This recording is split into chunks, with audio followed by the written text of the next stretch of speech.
के सबसे आखिरी छोर पर, जहां पगडंडी खत्म होकर जंगल की शुरुआत होती थी, वहीं पहाड़ी के नीचे एक छोटी सी झोपड़ी थी। पत्थरों, लकड़ियों और फूस से बनी वो झोपड़ी मोहन के लिए ही उसका महल थी। उसी झोपड़ी में मोहन अपनी पत्नी सावित्री और अपनी 9 साल की बेटी रानी के साथ रहता था। गरीबी बहुत थी, लेकिन मेहनत और ईमानदारी उससे भी बड़ी थी। मोहन के पास बस 2 छोटे खेत थे, वही उसकी दुनिया और वही उसकी उम्मीद थे। सावित्री, मैं खेत जा रहा हूँ, घास निकालना है क्योंकि फसल को कीड़े खाने लगते हैं। मैं जल्दी लौट आऊंगा। आप रोज यही कहते हैं कि आज थोड़ा जल्दी लौट आऊंगा, लेकिन शाम ढल जाती है, अंधेरा उतर आता है। रानी दरवाजे पर बैठी आपका इंतजार करती रहती है और आप तब लौटते हैं जब उसकी आंखों में नींद उतर चुकी होती है। खेत आपकी मेहनत समझता होगा मोहन, लेकिन एक छोटी बच्ची अपने बाबा की कमी कैसे समझे? मैं जानता हूँ सावित्री, जब रानी सोते सोते भी मेरा नाम लेती है ना, तो खेत की मिट्टी भी मुझे भारी लगने लगती है। लेकिन क्या करूं? अगर मैं इन 2 खेतों से मुंह मोड़ लूं, तो घर का चूल्हा भी मुझसे मुंह मोड़ लेगा। आदमी थकान से नहीं हारता, अपने लोगों की उम्मीद टूटती देखकर हार जाता है। मैं बस इतना चाहता हूं कि मेरी बेटी को कभी ये महसूस न हो कि उसका बाप कोशिश किए बिना हार गया। मैंने आपसे कभी महल नहीं मांगा मोहन, कभी सोने के गहने नहीं मांगे। बस इतना चाहा है कि आप खुद को इतना मत तोड़ो कि एक दिन ये खेत हरे रहें और आप सूख जाओ। आपकी मेहनत पर मुझे गर्व है, लेकिन आपकी चुप्पी से डर लगता है। गरीब आदमी की चुप्पी ही उसका सबसे बड़ा शोर होती है सावित्री। हम बोलते कम हैं, लेकिन सहते बहुत ज्यादा है। दुनिया हमारी आवाज नहीं सुनती, बस हमारी मजबूरी गिनती है। तभी अंदर से छोटी रानी बाहर आती है। उसके हाथ में मिट्टी से बनी एक गुड़िया थी। बाबा देखो, मैंने नई गुड़िया बनाई है। इसका नाम भी रानी है। लेकिन ये वाली कभी रोती नहीं, क्योंकि इसके बाबा हमेशा जल्दी घर आ जाते हैं। अच्छा, तो मेरी असली रानी ये शिकायत कर रही है कि उसका बाबा देर से आता है। अरे ये तो बहुत बड़ा इल्जाम है। लगता है आज मुझे अपनी बेटी को मनाने के लिए खास मेहनत करनी पड़ेगी। हाँ, और आज अगर आप फिर देर से आए ना, तो मैं आपसे बात नहीं करूंगी। माँ कहती है कि मेहनत जरूरी है, लेकिन मुझे लगता है कि बाबा का घर जल्दी आना उससे भी ज्यादा जरूरी है। ठीक है, आज सूरज से पहले नहीं, लेकिन उसके साथ साथ जरूर लौटूंगा। और अगर देर हुई तो तेरे लिए मेले से सबसे सुंदर गुड़िया भी लाऊंगा। मोहन खेत की ओर निकल पड़ा। उसके खेत गांव से थोड़ा दूर थे। मिट्टी उपजाऊ थी, लेकिन पानी की कमी हमेशा बनी रहती थी। हर फसल उसके लिए दुआ और परीक्षा दोनों होती थी। गांव में एक बड़ा व्यापारी था, सेठ हरिकिशन। उसके बड़े बड़े गोदाम थे। पूरे इलाके के किसान या तो उससे डरते थे या उसके कर्ज में दबे रहते थे। सेठ हरिकिशन को मोहन बिल्कुल पसंद नहीं था, क्योंकि मोहन कभी उसके सामने झुकता नहीं था। दोपहर की धूप तेज थी। मोहन खेत में झुककर पौधों के पास की घास साफ कर रहा था। उसके हाथ मिट्टी से सने थे, माथे पर पसीना था, लेकिन आंखों में उम्मीद बाकी थी। अरे मोहन, अभी तक इसी मिट्टी से अपनी किस्मत ढूंढ रहा है? किस्मत कहीं बाहर नहीं मिलती सेठ जी, आदमी उसे अपनी ही मिट्टी में बोता है। मैं बस वही कर रहा हूं। पसीना मेरा है, मेहनत मेरी है, तो उम्मीद भी मेरी ही होगी। बहुत बड़ी बड़ी बातें करने लगा है तू। 2 बीघा जमीन और टूटी गुफा में रहने वाला आदमी भी आजकल किस्मत की बातें करता है। अरे मोहन, सच्चाई ये है कि गरीब आदमी मेहनत नहीं, अमीर आदमी की दया पर जीता है। दया से पेट भर सकता है सेठ जी, लेकिन आत्मा नहीं। मैं भूखा रहना मंजूर कर सकता हूं, लेकिन किसी के आगे अपनी इज्जत गिरवी रखना नहीं। रोटी कम खा लूंगा, पर सिर झुकाकर नहीं जीऊंगा। इज्जत भी पैसे वालों की होती है मोहन। गरीब आदमी की इज्जत लोग नहीं, सिर्फ उसकी मजबूरी देखते हैं। आज तू मुझे जवाब दे रहा है, कल जब तेरे खेत सूखेंगे, तब यही जुबान मेरे दरवाजे पर आकर भीग जाएगी। ये मिट्टी मेरे हाथों की लकीर पहचानती है सेठ जी। मैंने इसे पसीने से सींचा है, किसी की खुशामद से नहीं। अगर फसल उगेगी तो इसी से, और अगर बर्बाद होगी तब भी सिर झुकाकर नहीं, सीना सीधा रखकर जीऊंगा। किसान की हार फसल से नहीं होती, हिम्मत टूटने से होती है।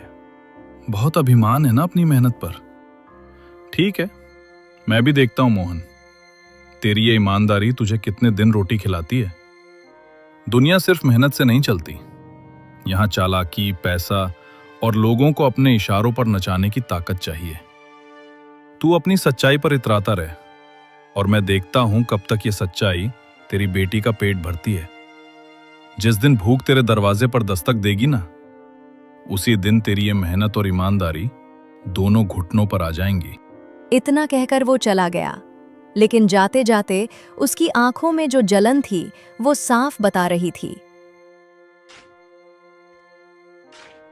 मोहन अपने खेत से लौट रहा था। कंधे पर पुराना हल था, पैरों में मिट्टी लगी थी, लेकिन चेहरे पर वही सुकून था जो दिन भर की मेहनत के बाद आता है। दूर से ही उसने अपनी छोटी सी झोपड़ी के बाहर रानी को बैठे देखा। वो सच में उसका इंतजार कर रही थी। बाबा, आज आप सच में जल्दी आ गए। मैंने माँ से कहा था कि इस बार आप झूठ नहीं बोलेंगे। देखो, मैं जीत गई ना। हाँ मेरी रानी, आज तेरी जीत हुई। तेरे बाबा हार गए। अब बताओ, इस हार की सजा क्या होगी? एक मुस्कान या फिर 2 रोटियां ज्यादा? आदमी अपना दुख हंसी से छुपा सकता है, लेकिन थकान और डर नहीं। आज फिर बहुत काम किया है ना? काम तो हर दिन वही होता है सावित्री, बस चिंता हर दिन नहीं होती है। खेत ठीक हैं, फसल भी इस बार अच्छी लग रही है, लेकिन सेठ हरिकिशन आज फिर खेत पर आया था। उसकी बातों से ज्यादा उसकी नजरें डराती हैं। क्या कहा उसने? वही पुरानी बात, झुको, उसके हिसाब से चलो, उसके गोदाम से जुड़ जाओ। और जब मैंने मना किया तो उसकी आंखों में साफ दिख गया कि अब वो चैन से नहीं बैठेगा। उसे ना सुनने की आदत नहीं है। मुझे उसी आदमी से डर लगता है मोहन। गरीब आदमी की दुश्मनी भी छोटी होती है, लेकिन अमीर आदमी की जलन पूरे घर को खा जाती है। वो सीधा वार नहीं करता, धीरे धीरे आदमी की सांसें कम करता है। डर मुझे भी लगता है। मैं पत्थर नहीं हूं सावित्री। मैं भी हर रात सोचता हूं कि अगर कल कुछ बुरा हुआ तो, लेकिन फिर रानी का चेहरा सामने आ जाता है। मैं चाहता हूं वो अपने बाबा को झुकते हुए नहीं, लड़ते हुए याद रखे। चाहे हार जाऊं, पर टूटूं नहीं। माँ, हमारे पास बड़ा घर क्यों नहीं है? क्योंकि अभी भगवान हमें मजबूत बना रहे हैं बेटी। बड़े घर में रहने से पहले आदमी का दिल बड़ा होना चाहिए। तो फिर हम सबसे अमीर है ना? क्योंकि बाबा कहते हैं हमारा दिल बहुत बड़ा है। हाँ बेटी, हम गरीब जरूर हैं, लेकिन छोटे नहीं हैं। याद रखना, फटी हुई जेब आदमी को छोटा नहीं बनाती, झुकी हुई नीयत बनाती है। इंसान की असली दौलत उसका चरित्र होता है, और वो किसी बाजार में नहीं बिकता। तीनों ने साथ बैठकर साधारण खाना खाया। दाल पतली थी, रोटी कम थी, लेकिन उस घर में शिकायत कम और भरोसा ज्यादा था। उसी रात जब मोहन, सावित्री और रानी गहरी नींद में थे, सेठ हरिकिशन के 2 आदमी चुपचाप मोहन के खेत की तरफ बढ़ रहे थे। उनके हाथ में एक थैली थी, उसमें ऐसी दवा थी जो धीरे धीरे पूरी फसल को जला देती। दोनों ने पूरी फसल में वो जहरीली दवा डाल दी। हवा चल रही थी, और उसी हवा के साथ मोहन की कई महीनों की मेहनत बर्बादी की तरफ बढ़ रही थी। अगली सुबह मोहन हमेशा की तरह जल्दी खेत पहुंचा। जैसे ही उसने अपनी फसल देखी, उसके कदम वहीं रुक गए। कल तक जो पौधे हरे थे, आज कई जगह पीले पड़ चुके थे, कुछ झुक चुके थे, कुछ सूखने लगे थे। नहीं, ये कैसे हो गया? कल तक तो सब ठीक था। मैंने खुद देखा था, हर पौधा हरा भरा था। एक ही रात में सब ऐसा कैसे सूखने लगा? कितनी मेहनत से ये फसल खड़ी की थी, कितनी उम्मीदें जुड़ी थीं इससे। भगवान, आखिर मेरी ही परीक्षा क्यों लेते हो? अरे मोहन, ये क्या हो गया? कल तो तेरी फसल पूरे गांव में सबसे अच्छी लग रही थी। नहीं, ये सिर्फ मौसम की मार नहीं लगती। किसी ने जानबूझकर कुछ किया है और मन बार बार उसी तरफ जा रहा है। मोहन, हम सब समझ रहे हैं कि ये अपने आप में ही हुआ, लेकिन समझना और साबित करना दोनों अलग बातें हैं। सेठ से बैर लेना आसान नहीं है। जिसके पास पैसा होता है उसके पास गवाही भी पहुंच जाती है, और सच रास्ते में ही कहीं दम तोड़ देता है। अगर हम हर बार डरकर चुप बैठ जाएं, तो गलत करने वालों का हौसला और बढ़ जाता है। आज मेरी फसल खराब की है, कल किसी और की मेहनत उजाड़ देंगे। गरीब हूं, इसका मतलब ये नहीं कि सच बोलने का हक भी छोड़ दूं। बात सही है तेरी, लेकिन पंचायत भी उसी की सुनती है। लोग उसके सामने सिर इसलिए नहीं झुकाते कि वो बड़ा है, लोग इसलिए झुकते हैं क्योंकि उन्हें अपने बच्चों की भूख दिखती है। सच बोलने से पहले आदमी अपने घर का चूल्हा देखता है। मैं भी अपना घर परिवार देखता हूं भाई, बेटी की जिम्मेदारी समझता हूं, पत्नी की तकलीफ भी देखता हूं।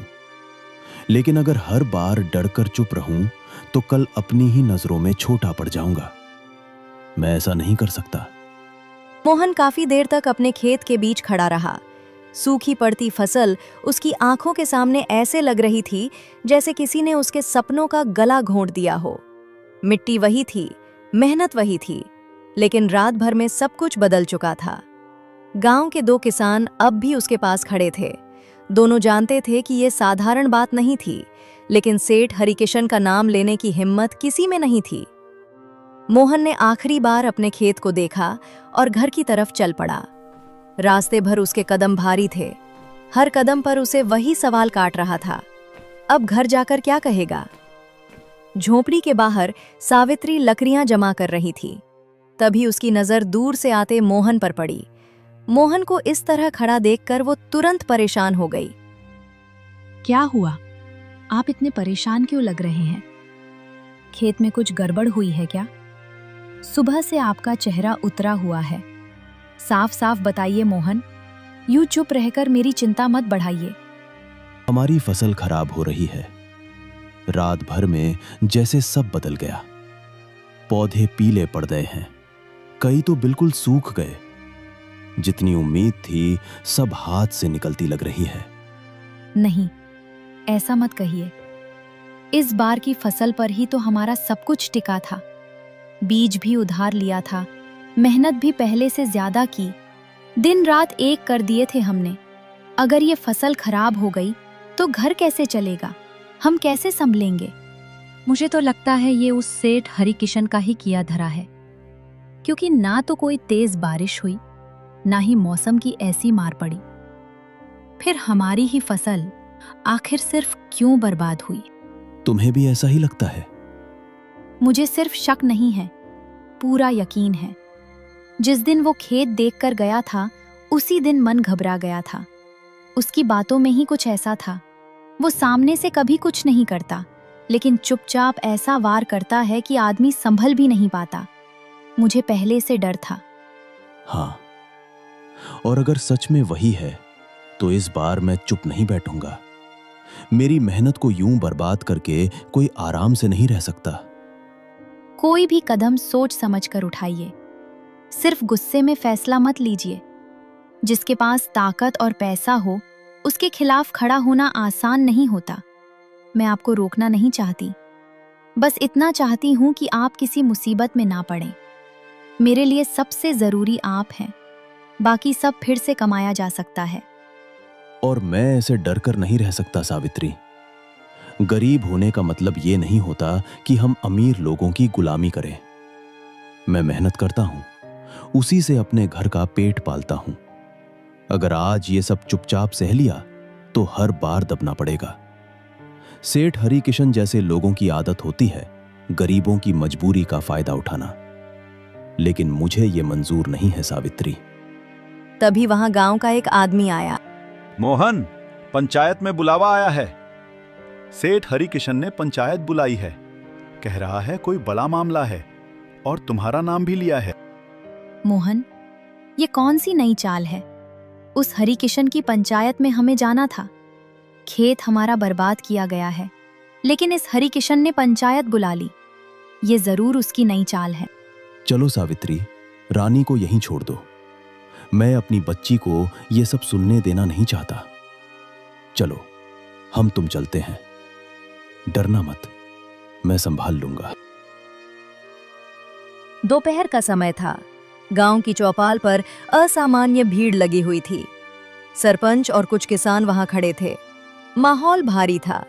बीच में सेठ हरिकिशन अपनी नकली गंभीरता के साथ खड़ा था। मोहन और सावित्री जल्दी जल्दी वहां पहुंचे। मोहन के चेहरे पर चिंता थी, क्योंकि वो खुद अपनी बर्बाद फसल की शिकायत लेकर आने वाला था।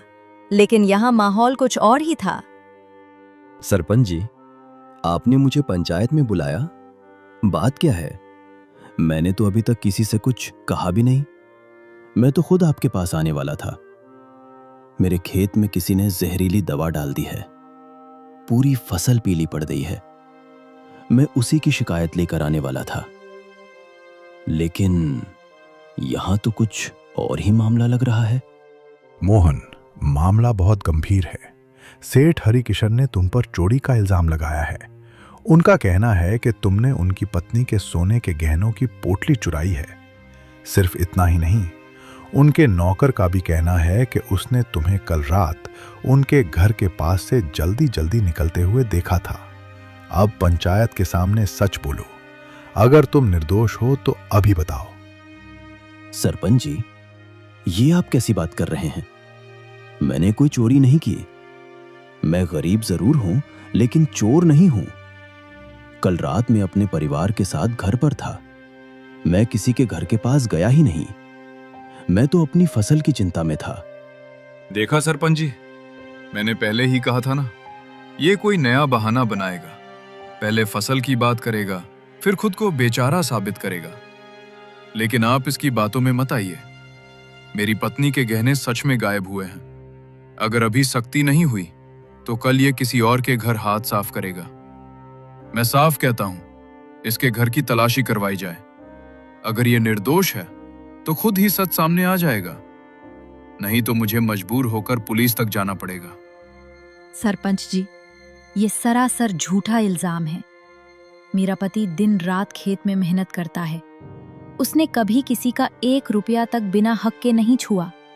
गहने चोरी करना तो बहुत दूर की बात है। कल रात ये जल्दी घर आ गए थे। हमारी बेटी के साथ बैठे थे। ये सब झूठ है और मुझे साफ दिख रहा है कि ये सेठ हरिकिशन की नई चाल है। पहले खेत बर्बाद करवाए, अब इज्जत पर वार कर रहे हैं। जुबान संभाल कर बात कर सावित्री। बिना सबूत के मुझ पर इल्जाम लगा रही हो। गरीब होने का मतलब ये नहीं कि हर बार सहानुभूति मिल जाएगी। और अमीर होने का मतलब ये नहीं कि हर झूठ सच बन जाएगा सेठ जी। बस, पंचायत में ऊंची आवाज नहीं, सच की आवाज चलेगी। सावित्री, मैं तुम्हारा दर्द समझता हूं, लेकिन मैं इस गांव का मुखिया हूं। बिना सबूत के कोई फैसला नहीं दूंगा। अगर इल्जाम लगा है तो उसकी तह तक जाना मेरा फर्ज है। मैंने गांव के 2 भरोसेमंद आदमियों को तुम्हारे घर भेज दिया है। वे अंदर बाहर हर जगह ध्यान से देखेंगे। जो सच होगा वही पंचायत के सामने आएगा। थोड़ी देर बाद सरपंच के भेजे हुए दोनों आदमी तलाशी लेकर वापस सरपंच जी के पास आ गए। सरपंच जी, ये पोटली मोहन की झोपड़ी के बाहर लकड़ियों के नीचे इस तरह दबी हुई मिली है, जैसे किसी ने जल्दबाजी में छुपाई हो। ऊपर से इसे एक कपड़े से ढका गया था और वो कपड़ा मोहन का ही निकला। ये सुनते ही मोहन जैसे पत्थर का हो गया। सावित्री भी एक पल के लिए सन्न रह गई। नहीं, ये नहीं हो सकता। मैंने चोरी की ही नहीं तो ये गहने मेरे घर के बाहर कैसे मिले? मैं कसम खाकर कहता हूं, मैंने इन्हें कभी नहीं देखा। किसी ने मुझे फंसाने के लिए ये सब किया है। देखा सरपंच जी, मैंने कहा था ना, ये मोहन ऊपर से सीधा सादा बनता है लेकिन असल में बहुत बड़ा चोर है। अब तो सबूत भी सामने है। ऐसे आदमी को अगर आज सजा नहीं मिली तो कल पूरा गांव असुरक्षित हो जाएगा। आज मेरे घर में चोरी हुई है, कल किसी और के घर होगी। ये झूठ है। किसी ने जानबूझकर हमारे घर के बाहर ये पोटली रखी है। मेरा पति ऐसा नहीं कर सकता। आप लोग इतने सालों से इसे जानते हैं। क्या एक पोटली देखकर उसका पूरा चरित्र बदल जाएगा? मोहन, पंचायत के सामने गहने तुम्हारे घर के बाहर मिले हैं। अभी जो सबसे बड़ा सच दिख रहा है वही मानना पड़ेगा। गांव की शांति और लोगों के भरोसे को देखते हुए तुम्हें इस गांव से निष्कासित किया जाता है। आज से तुम और तुम्हारा परिवार गांव छोड़ दोगे। सरपंच जी, आप मुझे सजा दे दीजिए, लेकिन मुझे चोर मत कहिए। मैंने अपनी पूरी जिंदगी मेहनत से जी है। ये गांव मेरा घर है, मेरे पिता की यादें हैं। मुझे यहां से मत निकालिए। फैसला हो चुका है मोहन। तीनों अपने घर का थोड़ा बहुत सामान बांधकर गांव से बाहर निकलने लगे। पीछे छूट रही थी उनकी झोपड़ी, उनका आंगन, उनकी यादें, और सामने था अनजान रास्ता। धीरे धीरे आसमान काला होने लगा, तेज हवा चलने लगी, पेड़ों की शाखाएं जोर जोर से हिलने लगीं। कुछ ही पलों में तेज बारिश शुरू हो गई। आंधी, तूफान और बारिश ने रास्ता और भी मुश्किल कर दिया। बाबा, हमें जल्दी कहीं रुकना होगा। ये आंधी, ये तूफान और ये तेज बारिश, मुझे बहुत डर लग रहा है। चलिए ना, किसी पेड़ के नीचे बैठ जाते हैं। मुझे अच्छा नहीं लग रहा। डर मत बेटी, मैं हूं ना। जब तक मैं तुम्हारे साथ हूं तुम्हें कुछ नहीं होगा। बस थोड़ा और आगे चलते हैं, कोई सुरक्षित जगह मिल जाएगी। हिम्मत मत हारो, सब ठीक होगा। थोड़ी दूर चलने के बाद उन्हें एक बहुत बड़ा पुराना पेड़ दिखाई दिया। तीनों उसी पेड़ के नीचे बैठ गए, लेकिन बारिश इतनी तेज थी कि पेड़ भी ज्यादा देर तक उन्हें बचा नहीं पा रहा था। बारिश बहुत तेज हो रही है मोहन, हम यहाँ ज्यादा देर नहीं रुक पाएंगे। ये पेड़ भी कब तक हमें बचाएगा पता नहीं। हवा भी बहुत तेज है। हमें सिर छुपाने के लिए कोई सुरक्षित जगह ढूंढनी पड़ेगी। हाँ सावित्री, तुम ठीक कह रही हो। अगर हम ऐसे ही भीगते रहें तो रानी की तबीयत और खराब हो जाएगी। उसे तेज बुखार भी आ सकता है। हमें अभी कुछ करना होगा, वरना बहुत देर हो जाएगी। माँ, मुझे कुछ याद आया। हम वहाँ रह सकते हैं। आपको याद है, एक बार आप और मैं जंगल में लकड़ियाँ लेने गए थे। वहाँ दाईं तरफ एक बहुत बड़ी गुफा थी। आपने मुझे बताया भी था कि वहाँ कभी जंगली जानवर रहते थे और कहा था कि वो उनका घर है और उनका भी जो बेघर हो जाते हैं। क्यों ना हम वहीं चले? अरे हाँ रानी, तू बिल्कुल ठीक कह रही है।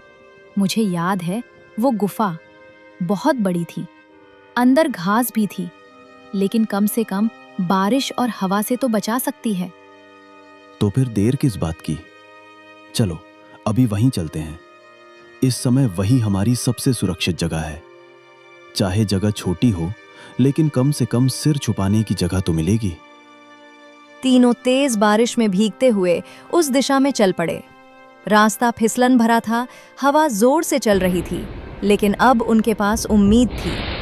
कुछ देर बाद उन्हें पहाड़ी के पास वही गुफा दिखाई दी। तीनों गुफा के अंदर आ गए। बाहर तेज बारिश और हवा की आवाज गूंज रही थी, लेकिन अंदर थोड़ी राहत थी। कभी सोचा नहीं था कि ऐसे बेघर रहने की भी नौबत आ जाएगी। अपना घर, अपना आंगन, सब कुछ आंखों के सामने छूट गया। अभी के लिए यही काफी है सावित्री। जान बच गई, वही बहुत है। बाकी सब हम धीरे धीरे फिर से बना लेंगे। भगवान ने सांसें बचा दी, यही सबसे बड़ी दौलत है। तुम चिंता मत करो। जब तक हम साथ हैं, कोई भी मुश्किल हमें हरा नहीं सकती। आज भले ही हालात कठिन हैं, लेकिन कल जरूर बेहतर होगा। तुम्हें मुझ पर भरोसा तो है ना सावित्री? जो दुनिया वाले मुझ पर इल्जाम लगा रहे हैं, इन सब बातों से कहीं तुम्हें भी मुझ पर शक तो नहीं?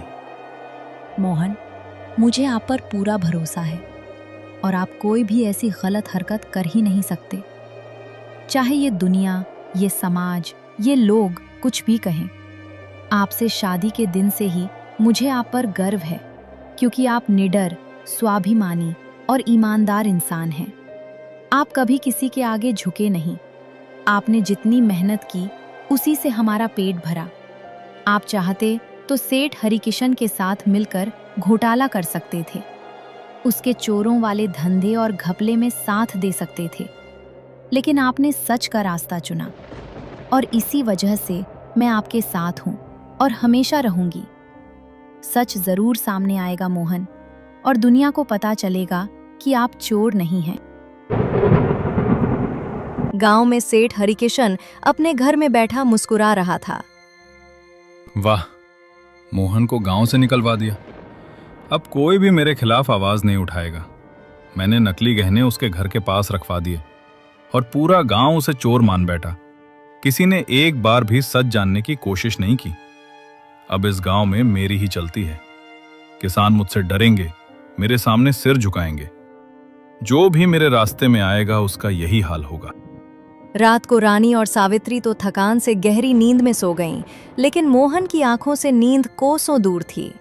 उसकी पलकों पर सिर्फ चोरी का झूठा इल्जाम, सरपंच की कठोर बातें और अपनी ही बेटी को बेघर कर देने का दर्द तैर रहा था। वो अंधेरे में चुपचाप बैठा यही सोचता रहा, क्या सच में उसकी मेहनत और ईमानदारी की यही सजा थी? सुबह हो चुकी थी। बारिश अब रुक गई थी। गुफा के बाहर हल्की ठंडक और गीली मिट्टी की खुशबू फैली हुई थी। मैं जंगल जा रहा हूं सावित्री। कल जैसे तैसे रात तो निकल गई, लेकिन अब रोज का इंतजाम करना पड़ेगा। तुम लोग यही रहना, मैं कुछ खाने का जुगाड़ करके लाता हूं। जब तक हाथ पैर चल रहे हैं, मैं तुम्हें भूखा नहीं रहने दूंगा। ठीक है मोहन, मैं तब तक बगल से मिट्टी ले आती हूँ और चूल्हा बना लूंगी और पत्थरों से आग जलाने की कोशिश करूंगी। आप जल्दी आ जाइएगा, जंगल में जानवरों का भी डर रहता है। मोहन सुबह सुबह ही जंगल के अंदर चला गया। वो अंदर तो काफी दूर तक पहुंच गया, लेकिन उसे कहीं भी सब्जियां दिखाई नहीं दे रही थीं। फिर भी वो हिम्मत नहीं हारा और लगातार आगे बढ़ता ही जा रहा था। इधर गुफा के अंदर सावित्री ने मिट्टी से एक छोटा सा चूल्हा बना लिया था। थोड़ा सा चावल दाल बचा है, बस इसी से आज का गुजारा करना होगा। पता नहीं कब तक ऐसे चलेगा, लेकिन जब तक परिवार साथ है, हर मुश्किल आसान है। उसने चूल्हे पर खिचड़ी चढ़ा दी। धीरे धीरे गुफा में खाने की खुशबू फैलने लगी। शाम हो गई। मोहन को एक जगह जंगल में जंगली सब्जियां दिखाई दीं।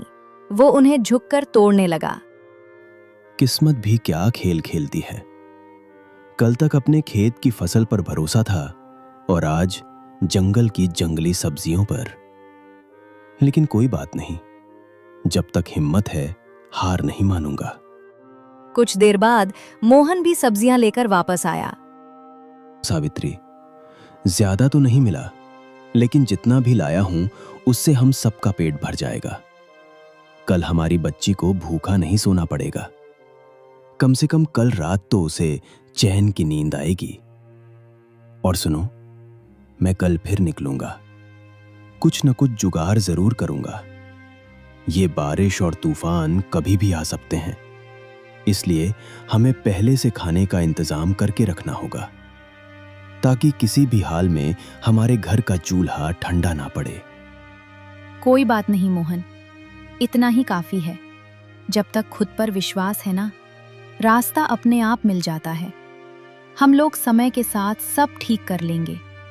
अभी हालात मुश्किल हैं, लेकिन ये बुरा वक्त भी गुजर जाएगा और फिर सब कुछ ठीक हो जाएगा। गुफा को ही अब उन्होंने अपना छोटा सा आशियाना बना लिया था।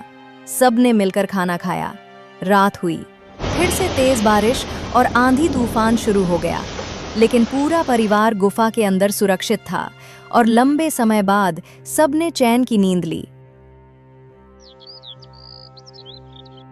मैं फिर से जंगल जा रहा हूं। शायद आज कुछ और अच्छा मिल जाए। तुम गुफा साफ कर लेना और ध्यान रखना। इधर सावित्री गुफा साफ कर रही थी। तभी उसकी नजर एक कपड़े की पोटली पर पड़ी जो पत्थर के नीचे दबाई हुई थी, जैसे किसी ने बहुत सोच समझकर उसे छुपाया हो। यहाँ तो कल कुछ नहीं था, ये पोटली यहाँ कैसे आई? जैसे ही उसने पोटली खोली, अंदर सोने के गहने चमक उठे। हे भगवान, ये गहने, ये तो सोने के हैं और एकदम असली। और ये पोटली, ये तो वही है, वही पोटली जो हमारे घर के बाहर मिली थी, जिसकी वजह से पूरे गांव ने मोहन को चोर समझ लिया। लेकिन अगर वो गहने हमारे घर पर मिले थे तो ये यहाँ कैसे? अब मुझे सारी चाल समझ आ चुकी है। अब मुझे ईंट का जवाब पत्थर से देना होगा। अब मेरी अगली चाल वो हरिकिशन समझ नहीं पाएगा और मैं उसे ऐसा सबक सिखाऊंगी कि वो जिंदगी भर याद रखेगा। तभी मोहन जंगल से वापस आया। सावित्री, ये तुम्हारे हाथ में क्या है और ये कहां से मिला? ये तो कुछ जाना पहचाना लग रहा है, जैसे मैंने इसे पहले कहीं देखा हो। अभी मुझसे कुछ मत पूछिए।